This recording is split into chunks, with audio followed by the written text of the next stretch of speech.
नमस्कार।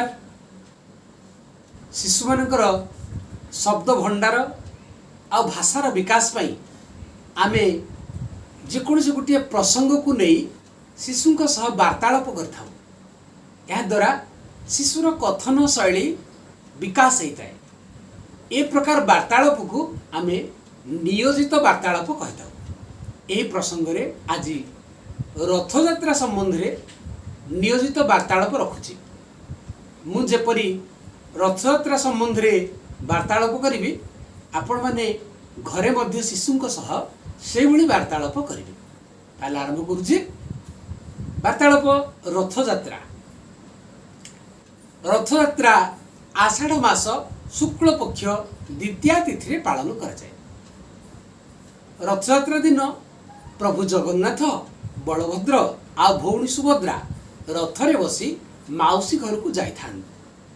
जगन्नाथ रथर नाम नंदीघोष, बलभद्र रथर नाम तालध्वज, आउ सुभद्रा रथर नाम देवदलन।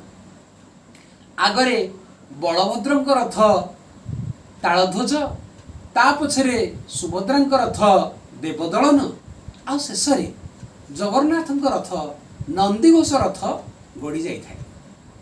पुरी रे रथयात्रा देखिया पाई देश विदेश लक्ष लक्ष भक्त पुरी को आसी थांती।